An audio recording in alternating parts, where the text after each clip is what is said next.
Good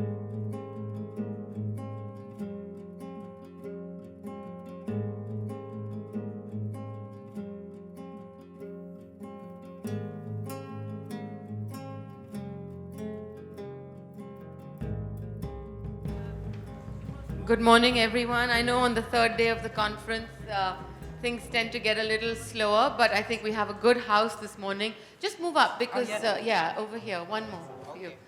My colleague from ORF, Dr. Harsh Pant, has regretted his availability this morning. Something's come up, but we have a great panel over here with us. We're going to be talking about the new theaters of conflict. So, you know, the term Indo-Pacific has become sort of foreign policy jargon in Delhi, certainly, largely determined by conversations between the United States, Australia, Japan, and India over a strategic quad that they were talking about. But the area itself is this vast swath of countries from the Bay of Bengal all the way to the end of the Indian Ocean where it meets the Pacific. And I think one of the areas that we don't talk about in terms of radicalization enough is this part of the world. We've got Thomas Koruth Samuel, who's with the Southeast Asian Center for Counterterrorism, affiliated with the Malaysian Foreign Ministry,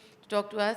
Bonifacio Javier, who's working with the FAO in Marawi on post-conflict reconstruction, very important voice, and Greg Barton from Deakin University in Australia, who's been looking at radicalization in Indonesia very closely as well. So let me, now that I've introduced you all this way, let me start going backwards. Greg Barton, you've been working on this for a long time. When we talk about CVE in Indonesia, I think right from the time of the Bali bombings in 2002, there's been an awareness of the fact that for the largest Muslim country in the world, where the population is predominantly Muslim, there are these fissures within their own societies, and how do they tackle them. So that's an area that obviously has been of attention to them. But we just saw, I think it was last month, where we saw this family, parents and their children, ride into a construction, a building, and decide to blow themselves up. And an 8-year-old was the youngest child in this family who was part of this band of suicide bombers. So is it fair to say that whatever countering violent extremism strategies that Indonesia is trying to adopt, if there are any significant ones, are not working? Well, thank you. It's nice to be here, and it's nice to have an opportunity to discuss this.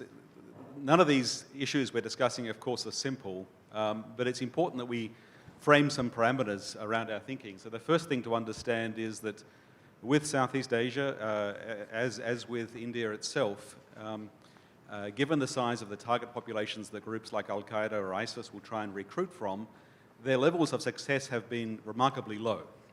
So the Muslim population in Indonesia is a little bit larger than the Muslim population in India. It's about 230 million people in a nation of 270 million people, and so not that much different from India. There have been, according to Indian government statements, perhaps somewhere between 700 and 1,000 people have gone to fight in Syria, Iraq. They're saying as many as 600 returned. We had this incident in Surabaya that involved 3 families with their children, very tragically, with 3 separate attempted attacks. It was thought at first that the first family involved in the church bombings had been to Syria, or at least had got as far as Turkey and been returned. It turned out they hadn't, but they were close-knit. But that speaks to the situation that in that population we're talking about a tiny fraction of 1%, and there is some historical basis for recruitment. When Indonesia came to independence, there was a struggle against the Dutch, who foolishly thought they could come back and take their colony. In the fight against the Dutch, many militias were involved. Most of them were absorbed into the national military after independence was declared in 45 but achieved in 49. But a couple of groups in the west of Java and in south of Sulawesi were not received, and so they transformed what was initially a rebellion against the Dutch into what was increasingly seen as an Islamic rebellion. They styled themselves as the Islamic State of Indonesia. That group, Dar al-Islam, was the group from which jihadis began to recruit in the 70s and the 80s. It was the group from which Jamaat Islamiyah was formed in Afghanistan, Pakistan in 93. And then more recently, when ISIS declared their caliphate, it was a fraction of that spun over and supported ISIS. And as I said, some hundreds went to try and join with ISIS in Syria, Iraq. So it's grown out of a certain context, but the penetration for these global networks is very, very small. The big problem that Indonesia now faces is that they've been so successful in counterterrorism since the shock awakening of the October 2002 bombings in Bali, which initially Indonesians felt couldn't have been the work of any local group because it seemed like a very foreign idea. Good police work revealed that it was indeed a local network, the Jamaat Islamiyah network, so-called Afghan alumni splinter factions that led a bombing. And they formed a special detachment of the police, the Special Detachment 88, or Densus 88, which has become probably one of the world's best counterterrorism police forces. They've arrested something like 1,300 militants. Most of them have been processed through court of law. Most of them have been jailed. As you would expect in a young democracy, getting success in court cases requires going with possible prosecutions rather than the full range of concerns. So those sentences are often just a few years, weapons possession or whatever, which means that there's now been 1,000 people been through the jail system. We don't know the level of recidivism, but what we do know is that radicalisation is a social process, and if you don't put people into new social networks, they return to their old social networks.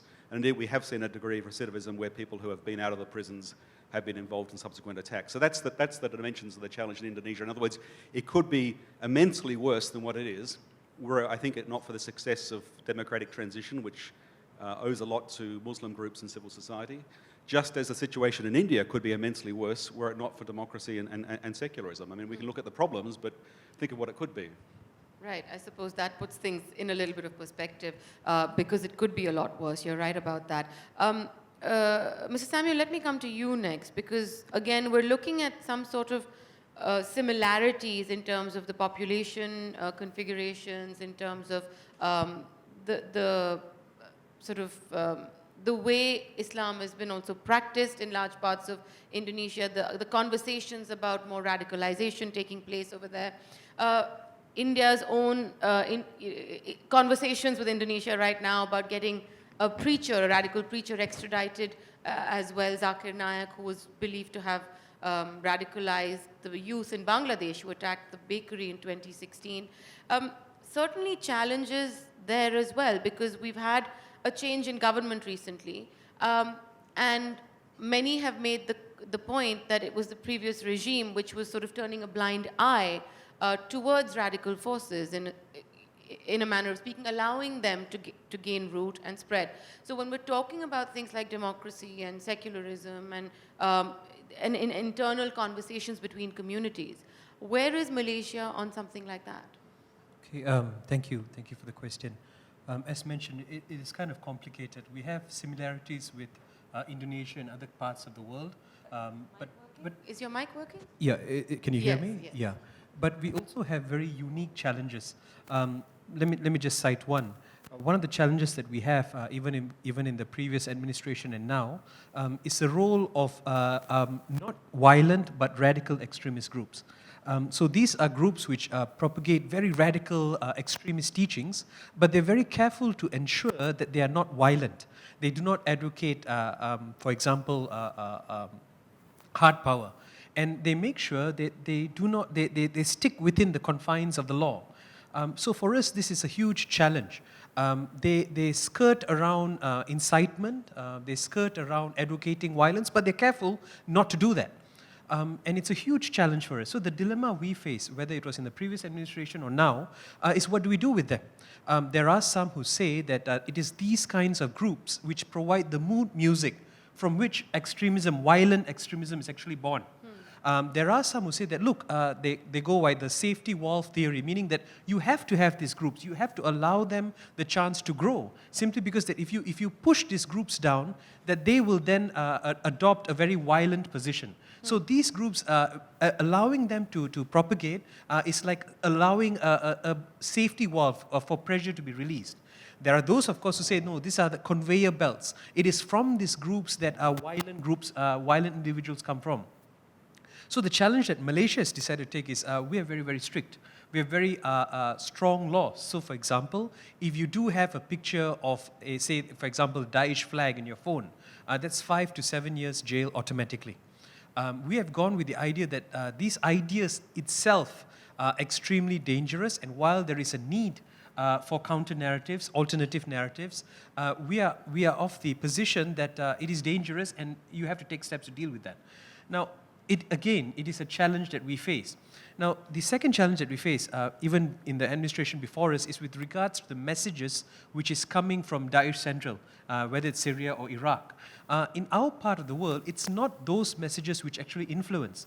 We have local ideologues which take this message from Daesh Central, they contextualize it, they localize it, they ensure that it suits the local population. And it is these ideologues that we're very much concerned about. And so the challenge we face is to identify these ideologues.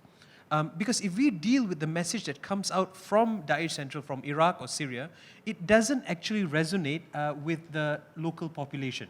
So for us, there is a lot of emphasis on understanding the terrorist messaging. Only once you understand the terrorist messaging can you then develop a counter-narrative or an alternative narrative. Now again, the challenge we face is it's not good enough to just develop a counter or alternative narrative. Let me give you an example. The question of jihad is something that is often spoken about by terrorists in our region. Now, we have excellent narratives about what true jihad actually is. There is a very excellent 4-volume encyclopedia which has come out on the true meaning of jihad. Unfortunately, our youths do not spend more than 3 minutes a day reading. And if you give them a 4-volume book, it's not going to work. So it's not just important for us to develop counter-narratives, we need to put it in such a way that actually addresses the concerns of the target population. So for example, we are doing a lot of work on making comics, for example. We do a lot of work on producing memes, short videos. The idea is this: not only must the message come out, it must come out in a way which captures the heart and minds of the audience. Then of course there's a challenge of how do you monitor and evaluate these things that are coming out? And I must be honest, that's a huge challenge we face. And one of the successes, if I can say that, is that we are now looking at young people not as our clients, but as our partners. Simply because these are individuals who spend considerable amounts of time at digital spaces. And we have found that not only are they consumers, but if you actually target them, they can be fantastic producers of counter-narratives and alternative narratives. Let me give you a short example. We organized a hackathon. The idea was that we would get these young people to actually produce counter/alternative narratives. Now, that was our intention. And to make it interesting, we made it into a form of competition, meaning that we wanted to measure how far they could disseminate their products. In a matter of 3 days, these 50 individuals got a reach of 550,000 people. That was a 20,000% increase from what we were doing. In fact, our bosses told us we might as well fire you guys and get these young people to do your job, because they're doing a far better job than you all are doing. Not only were they producing the message, they reached to target audiences that we did not even know existed. Let me give you an example, online gaming community. Now, I don't fit a profile of an online gamer, but these young chaps, they did. And so we realized that we need to we need to have a paradigm shift and look at them as our fellow partners rather than our clients. So I will explain a little bit later. Yeah, okay.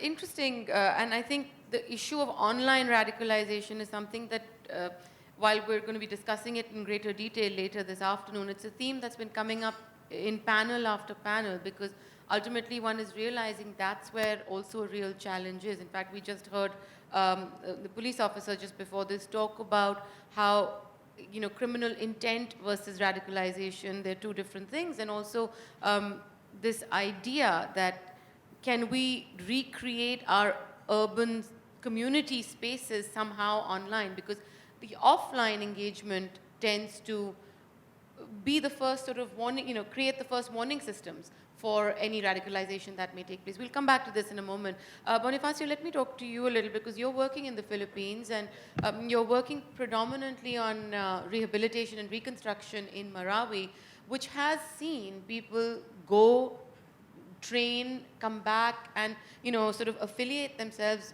very unequivocally with ISIS. And it's a country which is slightly more complex in terms of its religious and ethnic makeup than Indonesia and Malaysia, for example. Well, not Malaysia, but certainly than Indonesia. And how does that ethnic divide and religious divide feed into this radicalization? Because ultimately, we can't be looking only for excuses as to why people radicalize, but taking it as, at face value and saying, well, there is a problem. So how is that working out in the Philippines, and how does that play into the rehabilitation process? Okay, thank you, ORF, for inviting me to this wonderful conference, and thank you for that question, Maya.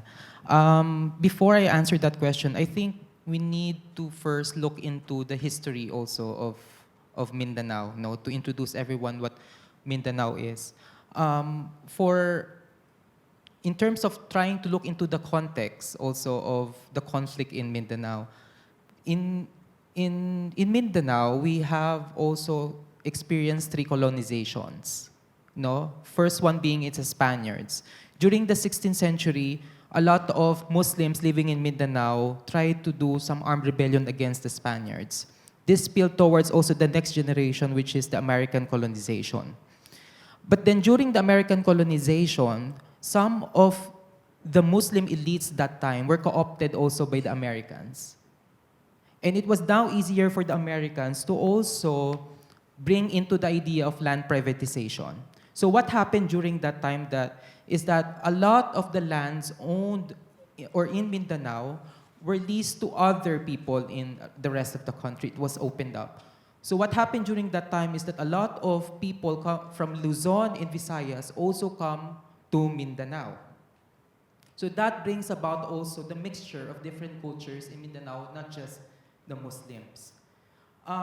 During that time also, because of the land grabbing situations, a lot of insurgencies also brought about by this issue. And since a lot of people lost their lands during this time, there was a time when a certain insurgent group was formalized. This was the Moro National Liberation Front.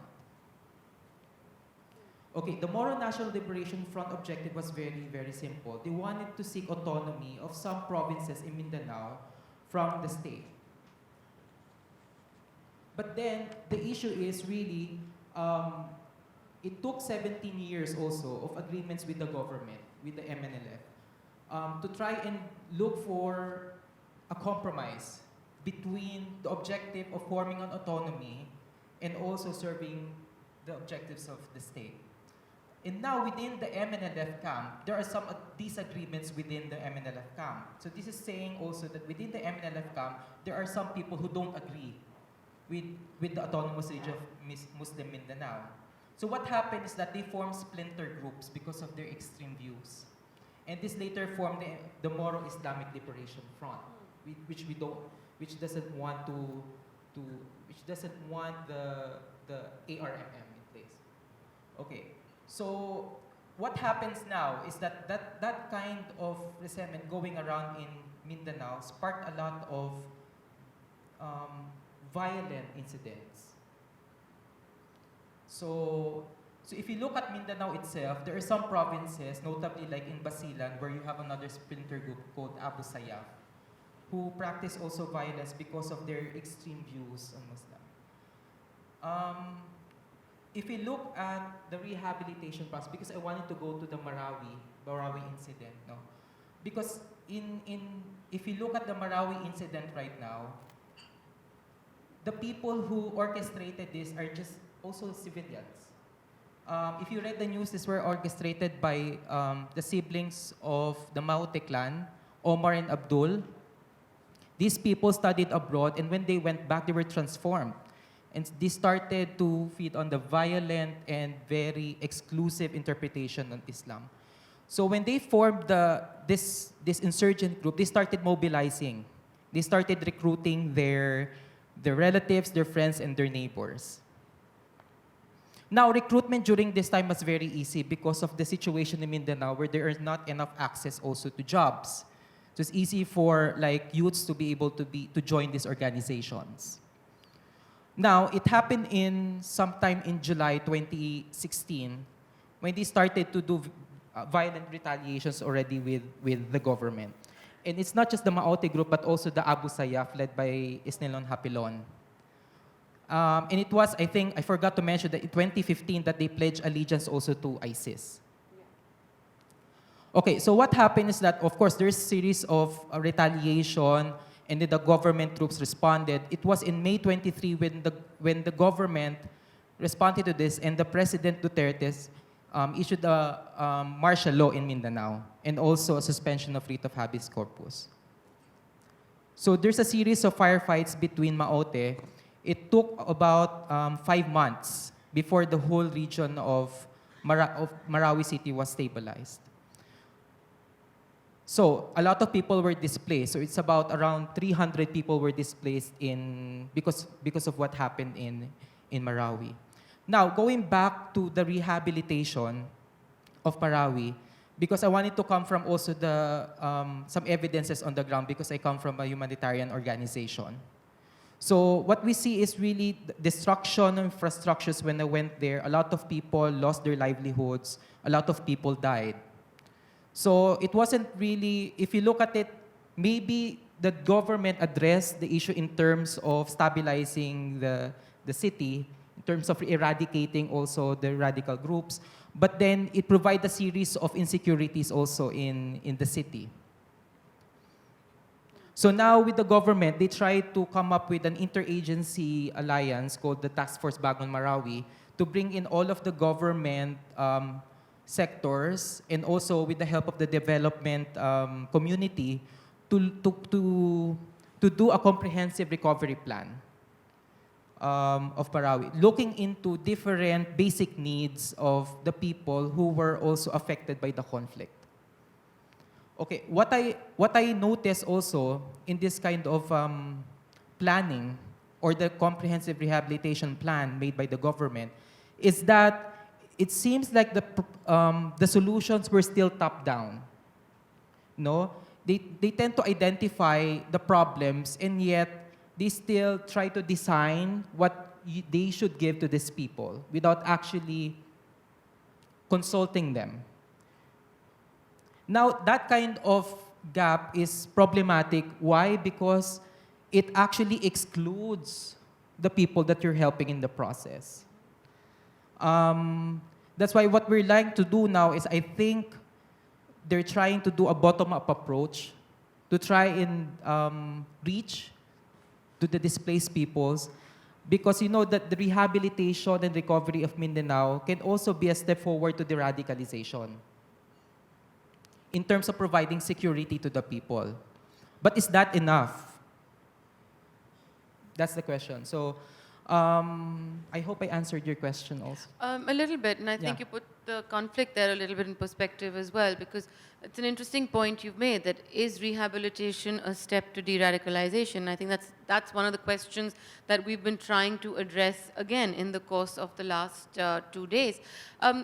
Dr. Barton, if I can just bring this back to you, taking off from both their comments as well, but you know, there's a unique challenge in this region as well, which is maritime security and how that feeds in or helps the general overarching security challenges that the region faces. And as a secondary sort of corollary to that, I know your work is in Indonesia, but if you can speak a little bit about the Australian experience as well, how much of what's happening in these countries, not far across the waters from Australia, is impacting what's going on at home for you? Sure. Well, let me start with Australia first of all. We live in a surprising moment in history in terms of globalisation. We talk about globalisation and the digital world, but one indication of where we're at is that youth in cities like Melbourne or Sydney on the east coast of Australia are active travellers, and if they're not actively physically moving around, they're engaged with people the other side of the world. So specifically in terms of what we've seen in terms of recruitment to ISIS, and before that to Al-Qaeda, when the civil war broke out in Syria in 2011, a lot of people were very concerned, very understandably, as young people should be. Australia has a Muslim population of around 650,000 people from a very diverse range of backgrounds. To the extent that there is a problem with radicalisation to jihadi groups, it's a very small fraction of 1%, mostly from second generation, people who have grown up in Australia, if not born in Australia. And the patterns of radicalisation we've seen have been much influenced by these digital connections. So there's not actually been a lot of exchange with Southeast Asia directly. It's more youth who have some family connections with the Middle East or have been influenced by others who have.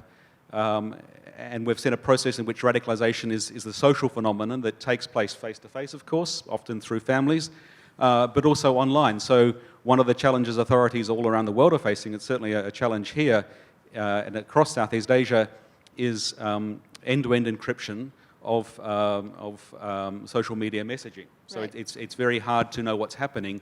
But the typical pattern of recruitment is somebody's asking questions in an online forum, if not actually in a physical place.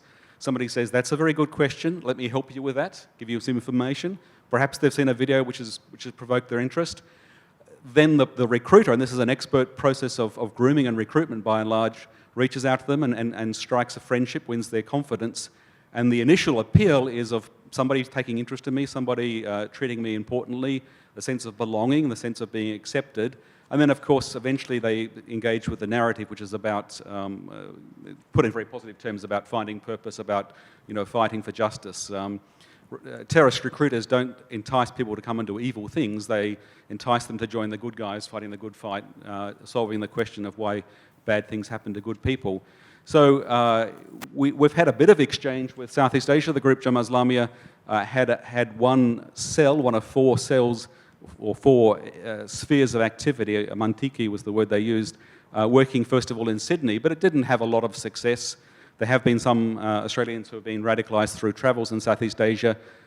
There's a concern with authorities that, as with the Bali bombings of 2002, where 88 Australians were killed, the greatest vulnerability for Australians in a mass terror attack would likely be because they're living, working, travelling in Southeast Asia.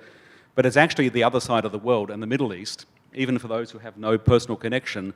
And we've seen a lot of plots that have been disrupted have come from somebody sitting in a suburb on the east coast of Australia and somebody's messaging them from Syria, guided by some unseen force, but they may be an Australian who's travelled there and has reached out on that basis, won their confidence. So that's an interesting point, because essentially what you're saying is, in spite of the fact that maritime security is a challenge and the proximity of Australia to countries like Indonesia that have a radicalization problem as well is an issue, your larger threat is not coming from from across the region, but online. And I think the Malaysian experience you were talking about a little while earlier, on how you're tackling online radicalization. I believe you have a regional digital counter messaging communication center, which has been set up precisely to address these very specific issues. So talking a little bit about that, I know you mentioned earlier about the need to also get into these spaces where the youth are and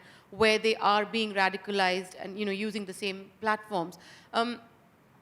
When you identify where this radicalization is originating from, encryption is a huge issue. Dr. Barton just mentioned it as well. But if you are able to identify the source, and if that source happens to be in Malaysia or indeed in any other part of the world, what is it that you can do? What are the resources at your disposal to actually bring this person in, bring this, not forget the organization, but an individual, and bring them to justice of any kind? Okay, so we focus on the 3 M's, the message, medium, and the messenger. Now, it's very important to understand what their message actually is, and they speak on ideology. And basically, they divide ideology into three main components. They define ideology, meaning the terrorists define the ideology as number one, what is the problem?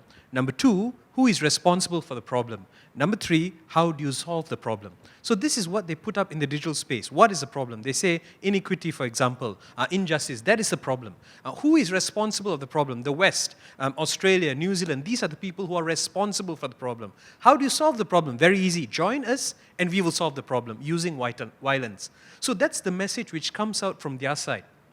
Now we know that message. Now what we need to do is we need to come up with our own message, and it's not enough that we just come out with our own message. It's so important that we actually have the right messenger. Now the rule of the thumb is very simply this. The young people, for example, they will listen to the person whose image is on their screen, on their phone. And I can assure you that it's not going to be a bureaucrat or a researcher's picture who is on their phone or on who they look up to. It's going to be local celebrities, for example. It is going to be YouTubers, bloggers, influencers, social media influencers. And what we do is we identify those people. So in Malaysia, in the region, for example, badminton is a huge sport. And at one point, the world number one came from Malaysia, Lee Chong Wei. We are trying to get him to speak on our behalf. Interestingly, we have found that though you might have very radicalized people, recently we had a conversation with a chap who hates everything of the West. If you get him to start, he won't stop. But interestingly, his hero is Arnold Schwarzenegger. Now, he doesn't see any problem with having such ideas. So what we want to do is basically find out who are the people that they would listen to. Now, ironically, and obviously, the people that they would listen to have absolutely nothing to do with counterterrorism. What we do is then approach those people and say, look, these guys listen to you. For example, YouTubers are extremely powerful, and you have a huge audience. Would you mind coming out with messages? And we will help you in that. We will create an environment that helps you. So, for example, we work a lot with comic artists. They have a fantastic reach, and when they speak, certain target groups seem to listen to them. We work a lot with celebrity ustazes on television. Now, their focus might not necessarily be counter-messaging, counter-terrorism, alternative narratives, but we speak to them. Fashion icons, Paralympians, Olympians. Now, these are the guys that we want to work with. Now, the challenge that we have is this. When you are a terrorist organization, they go with the assumption that absolutely anybody and everybody can do messaging. Tony Fernandez, who started AirAsia, he has this tagline, everybody can fly. For terrorist organizations, everybody can terrorize. Now, the problem that we have is, when we look at CT, it's still confined to CT people. Still confined to authorities or experts or academics involved in counterterrorism. We need to find ways to enlarge that field. And what we are trying to do, as mentioned earlier, is try to get the clients to now be our partners. Try to get them to do the messaging. We do a lot of work with parents to try and get the parents to see these are the signs that you look for in your children if something is going wrong. The first line of defense is always still the parents, the friends.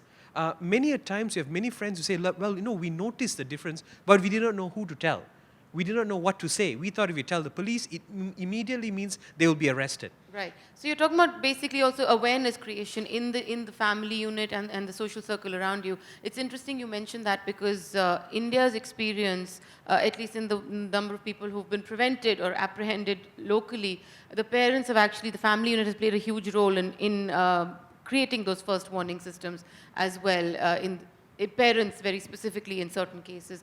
But it takes me right back to you, Bonifacio, because what he's talking about is fundamental to the CVE conversation, which is that CVE is essentially about adopting softer power approaches. And if the people who are engaged in CVE work are predominantly still those who've done counterterrorism, it's a huge difference in perspective. They need to have a mindset shift before they come into this space.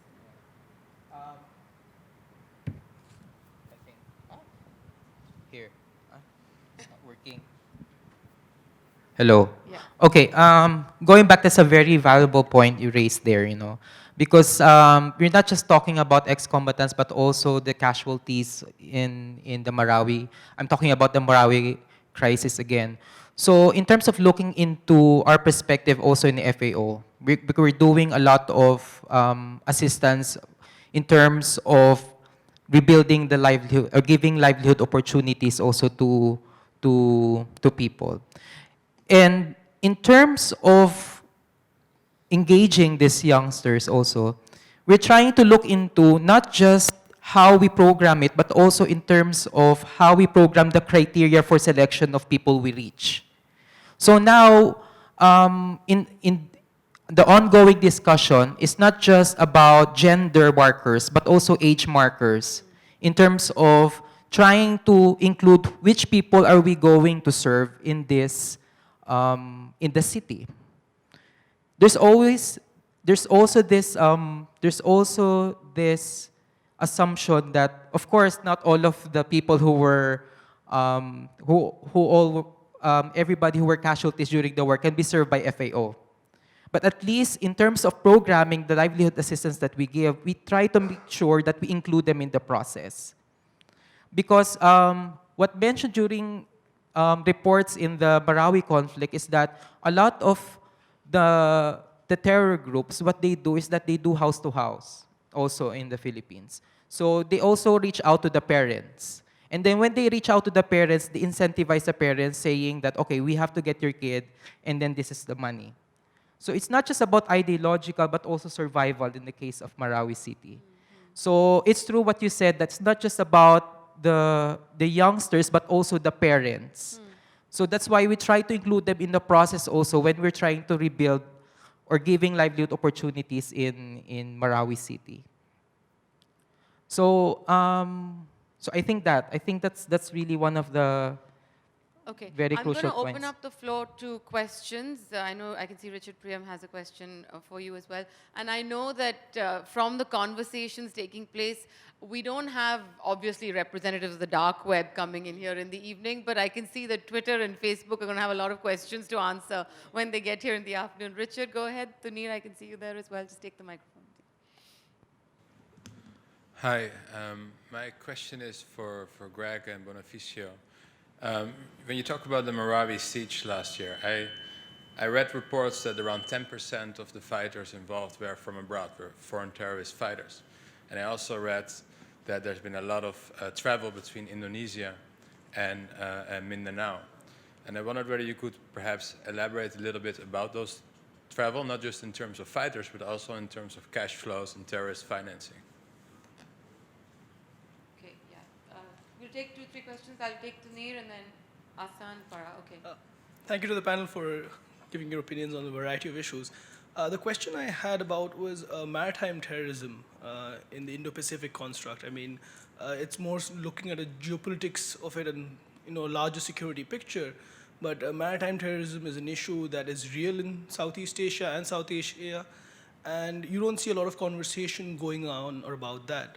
So how do you think countries in the Indo-Pacific can counter maritime terrorism as a whole, especially the hijacking that happens on board of ships and terrorism that is happening in case of piracy by these groups? So how can one frame that issue in this construct? Thank you.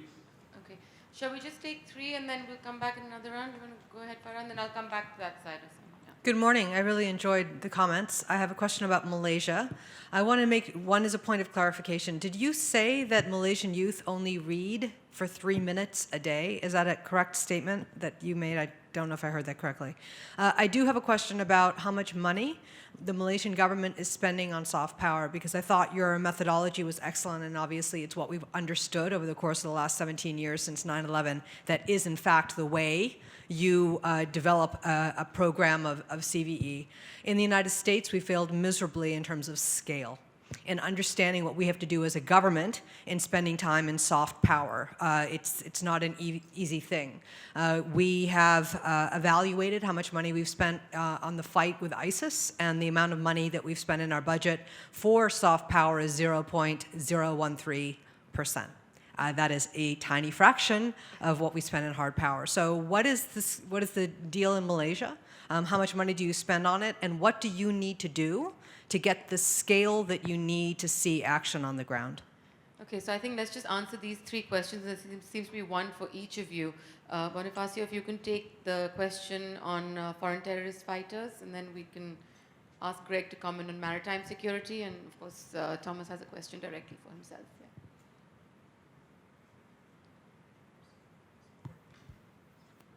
Okay, on the funding, there's certainly reports, no, because since I mentioned earlier that the Maote group and also the Abu Sayyaf pledge allegiance to ISIS, there are some allegations that they're funding it.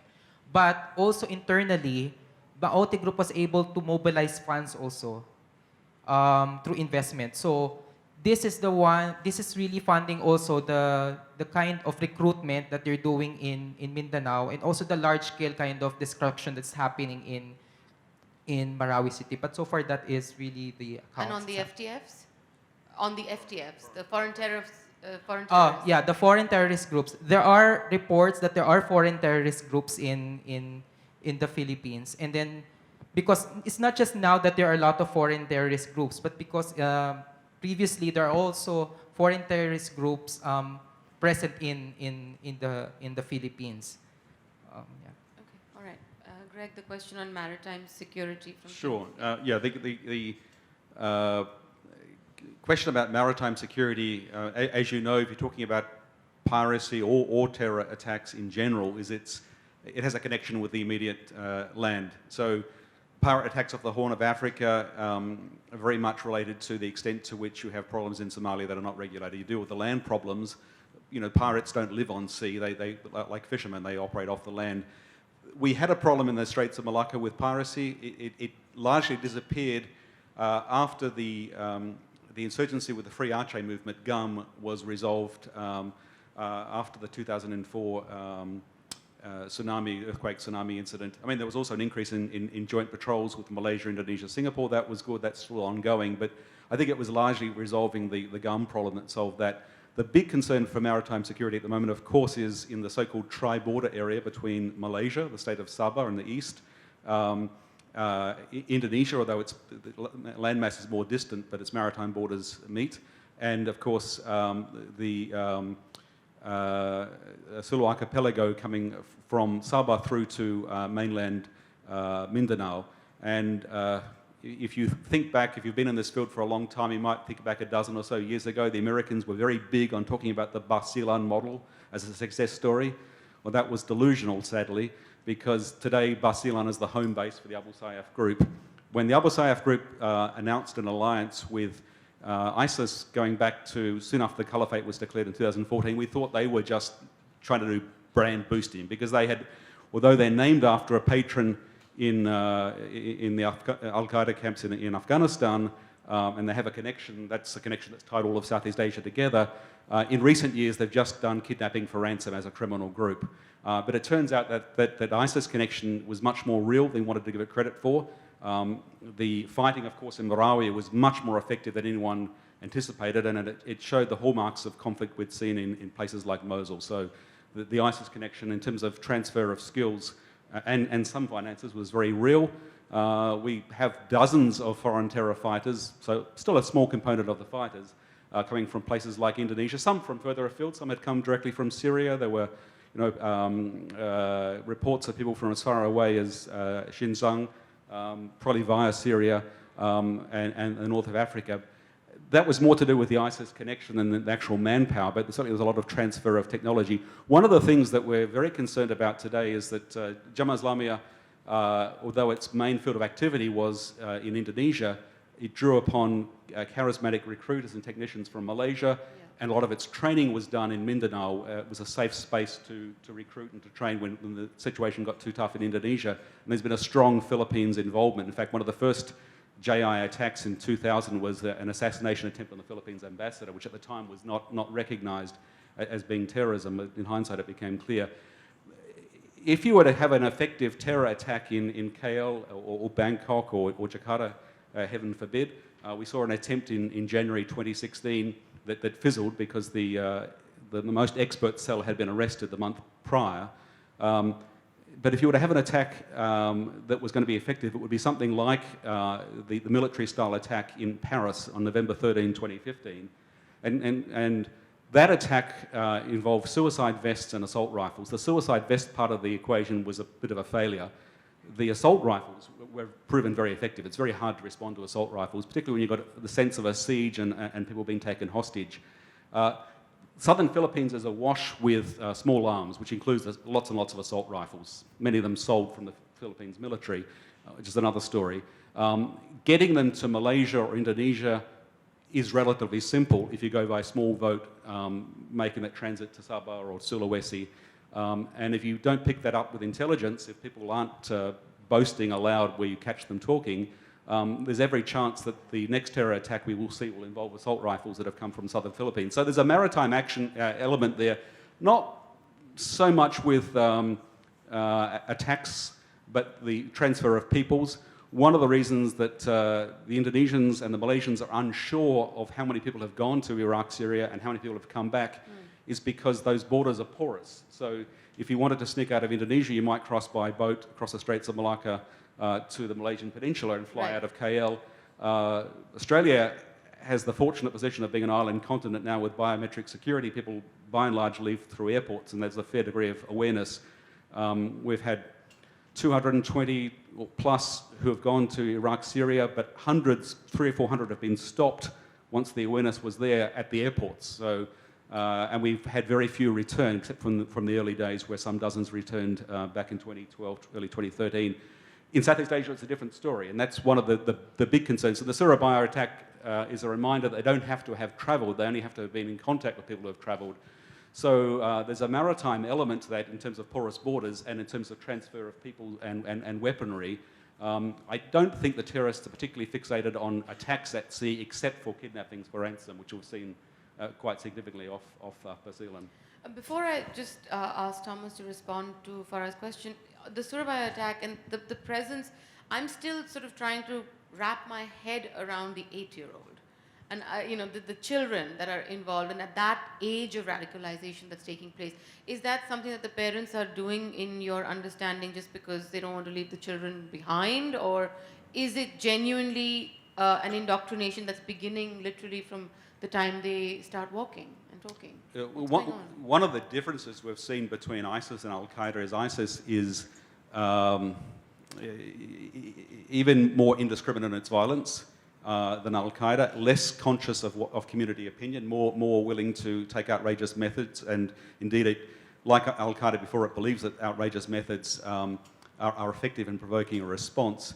So Al-Qaeda didn't really want to become controversial through using children. ISIS has focused on taking families to the caliphate, training up the so-called lion cubs of the Khalifa, etc. Now, of course, that phase is finished with the fall of the physical caliphate, but it's part of their messaging is that children and families, women primarily as mothers, but also there's some shift towards women as combatants, is an important part of what they want to do. They know that it's outrageous, but they like to provoke outrage. That's why when they had more capacity, thankfully not this year, they've launched attacks during Ramadan, because nothing is more outrageous than attacking during the most holy time when people are worshipping. And nothing is more outrageous than taking families with children. Now, these 3 families in Surabaya, we don't think had travelled, but they had been influenced by those who had travelled, linked to the Indonesian branch or umbrella group of Islamic State, JAD, Jamaah Ansar Daulah, and they had been very close. Some of the families were homeschooling their kids. They weren't going to school. With one family, a couple of the older kids, one happy, and they thankfully survived, and they were separate. But in that very close confines where the kids were being homeschooled, the 3 families were very close together. It seems likely the case that these families literally believed they were taking their entire families to paradise. Right. The Islamic State handlers who were behind them at some level knew that an attack with women and children would be so outrageous that it would have the effect of a shock, and it would make for a more effective attack. It certainly got a lot of attention. There's some very tragic reports with one family that some of the older teenagers were very distraught, and in hindsight they anticipated that they were going to be called on to attack, and I don't think we can say that young children are necessarily radicalised. There's some evidence that children as young as 14, 15 can be radicalised. Bear in mind, radicalisation is essentially a social process, so it's about belonging to a group. Yeah. One of the terror attacks in Sydney in 2015 involved a 15-year-old boy whose older sister had radicalised and gone to Syria, and he was handed a pistol and told to go and shoot the first person who walked out of a police station, which he did, very sadly.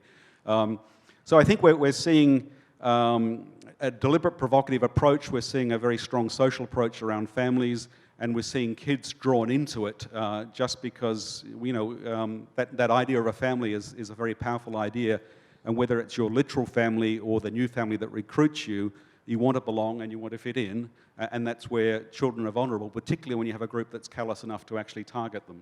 Yeah, so the social process, as you said, and I think that brings us to answer Farah's question as well, which is on the funding to soft approaches, and CVE. What did you say? 0.0013% or something like that? 0.0138. Okay, that's even lower than what we were talking about. What do you say? Thank you. Thank you for the question, ma'am.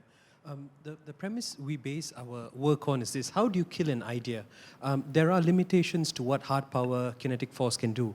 The only way that we have found out, which remotely even works, is you can only kill an idea by replacing it with another idea. With a better idea. Yeah. One of my friends interviewed Abu Bakar Bashir, who's an ideologue in Indonesia, and he said, no, many people accuse you of doing terrorism. What do you have to say about that? And he answered in Bahasa, saya hanya mengasah pisau, bagaimana pisau digunakan, bukannya salah saya. I am only sharpening the knife. How the knife is used is not my problem. And so we have a huge vacuum here with regards to soft power.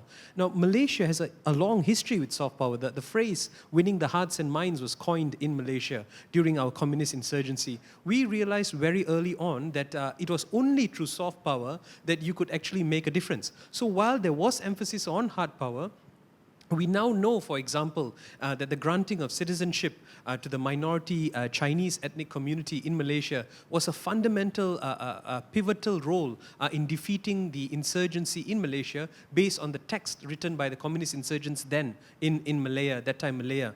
So we realized that soft power is essential. It's not something that we use because it's diplomatic, but we realize it actually works. And so because of that, we have a long history of soft power. Coming back to your question, ma'am, with regards to reading, actually, I used 3 minutes. There are many cases where young people come and tell me they do not read at all. So what we did was we went to them and said, look, how can we change your minds? We think it's through books. They said, well, we don't read books. If you give us memes, for example, if you give us comic books, for example, then we will follow. We also worked a lot with them, and we found out that one of the most effective soft power approaches that we can do is the creation of heroes.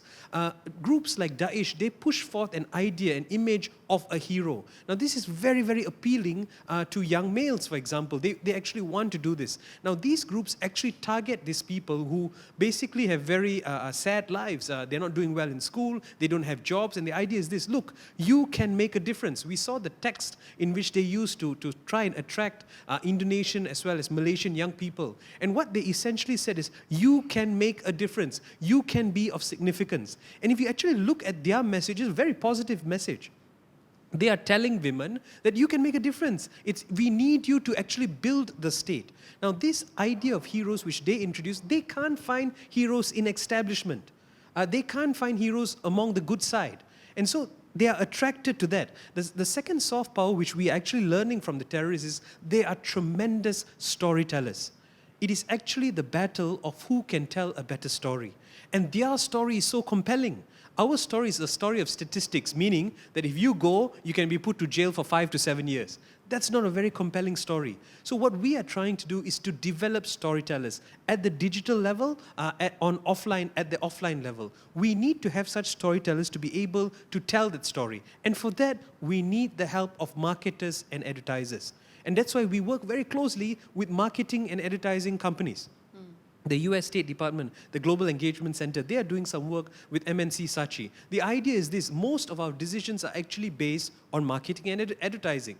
Now, it's so sad that we do not use the skills that these organizations, personalities, and companies offer when we do our counter-narratives. So the idea here is this: we need to speak the message in a way through messengers that they would listen, at the medium that they would be most be willing to engage with.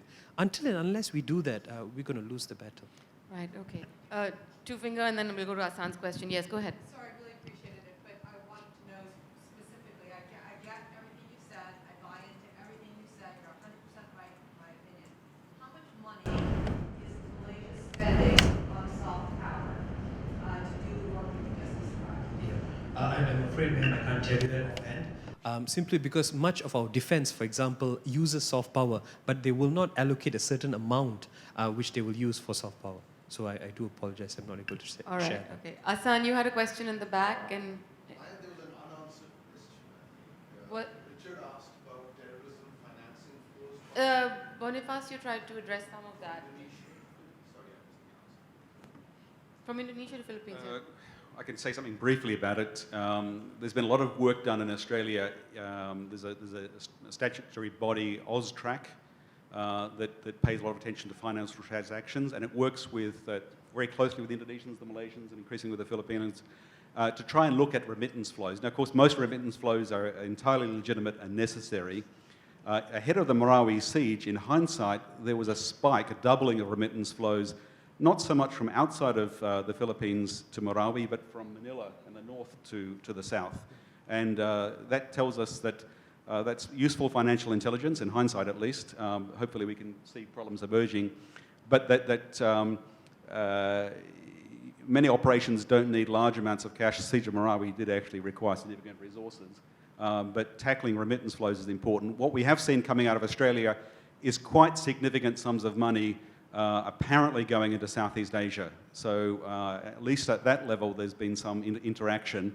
And initially, the figures that AUSTRAC published in their annual report, you can find it online, didn't really make a lot of sense, given that we know that only several thousand Australians have been radicalised. So where would they get tens of millions of dollars from that's been reported as suspicious transactions? And it now turns out that one of the biggest scams is home childcare schemes, where the government supports families to set up a program where they look after preschool kids. A legitimate and necessary program, but poorly designed and poorly managed between state and federal governments, and exploited by all sorts of opportunistic groups, including a small number who were doing terrorist financing. So in hindsight, we've begun to realise that there's some significant problems there. It's not clear the extent to which it applies across Southeast Asia, but there are some really sort of gaps in our knowledge in terms of the not-for-profit sort of charitable sector. It has to be said most not-for-profits are entirely legitimate and doing good work, but in amongst them, there are a small number that are either getting funds that are being sold as being helping Syrian refugees, or flying under the radar and directly working with their own networks and using scam schemes to generate funds. So we're Just having to a add. conversation about specifics, but the challenge is actually universal, the one that you've just mentioned as well. About Just to add on that note, because trying to look into the Bangsamoro also, because when in 2013 we tried to look into also the layers of conflict and triggers of conflict in Mindanao, and what is actually showing in the trend is also the rise of shadow economies in Mindanao. So the rise of illegal gun trade and drugs. So there are no evidences yet, published talking about really tracking the funds. But there is actually some leads already regarding the presence of criminal groups in Mindanao that can probably also be They can linked access to the funds, that enhances the funds. And also there's also the allegation being made in terms of the destruction of Marawi City. Now, in Mindanao, there are some reports saying that they destructed the whole city of Marawi because they wanted to turn it into a commercial city. Yeah, that's the false news. So a lot of those is actually circulating around in Mindanao is actually also that's also doing a lot of protests because of the. So you're creating an environment where you could actually create more tension as a result as well. Asan, your question. Sorry to have taken so long. No worries. We have about 5 minutes, so we'll just take another round of questions and have them answer. Anybody else apart from him? All right, go ahead, Asan. All right. So I heard the words acceptance and belonging quite a lot today with regards to radicalised young people. I hear that a lot in the UK and obviously wider. So I guess for me, a question is, do you think this focus on radicalised young people needing acceptance and belonging is missing a trick where the focus is on the radicalised and not thinking about how societal structures can create a space for people to feel that they belong and accepted? Does that make sense? Essentially, you're talking about prevention, and how do you create a space where there's no question of going down that path? No, so it's more that we hear a lot, it's about young people needing to feel accepted and belonging, and a sense of belonging, so they wouldn't go down the radicalization path. But what I'm saying is, if we keep focusing on that, what about the focus on societal structures that don't allow young people to feel that they belong? So for them to feel... Do you want anyone specifically to answer that question? Perhaps Greg and Thomas as well would be useful. Okay. All right, go ahead. Any other questions? Should we? Okay. All right. Go ahead. Yeah, there's a paradox here, or a conundrum that we have to deal with in the CVE space. If you speak to police officers, they will tell you they can't police, they can't arrest their way out of the problem, so that prevention is better than cure. We've got to be trying to prevent radicalization. We also have to work towards rehabilitation, not so much de-radicalization as disengagement from malign networks. But Thomas made the point that the messenger is even more important, or as important as the message. And to get to the point of what we need to do, you might say we should make our societies as inclusive and as resilient and as cohesive as possible, which is very much the mantra of Australian governments. And that makes good sense. But the rates of recruitment in Australia have been comparable with rates of recruitment in France and Belgium, where the social problems are more severe. So it's not just push factors. And I think that brings us back to the fact we need to do more targeted interventions with at-risk communities. And to put it in very simple terms, to go back to Farah's point about money, if we took a small fraction of the money we spend on hard measures and put it into countering violent extremism, preventing violent extremism, but specifically talking about the threat of ISIS leaving us, so the North American and European threat of right-wing extremism, but talking specifically about this threat at the moment in our region, if you just put it into Muslim youth workers who are targeting at-risk youth and did positive interventions with them, you achieve a lot of good. You don't have to be able to prove what didn't happen, because that's not possible. But in general, that sort of intervention would make a big difference. The whole language of countering violent extremism, of course, is derived from the public health model. And we know that in general, changes in health statistics, say in India, have much more to do with clean water and sanitation and vaccinations, etc., and nutrition than they do with hospitals and high-tech stuff. The same thing in this space, but the interventions we need to make, the secondary interventions, are at the at-risk communities by investing in young people working with young people, basically, as well as doing the counter-messaging, but being there so that, the message doesn't radicalize somebody, it's the messenger sitting alongside them and engaging in building their friendship. So if we need to get into that space and have somebody able to form a friendship, either to prevent that happening, or as they see it happening, as a family speaks up, as Thomas was saying, and has concerns, there's a youth worker who can drop by and quietly make an intervention. Singapore does a lot of very good work in this space, although they don't talk much about it.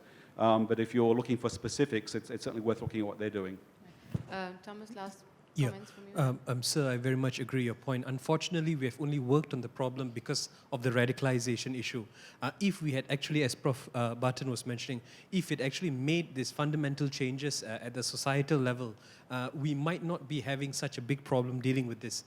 As you correctly pointed out, theories of significance, we need to let these young people know that they are significant.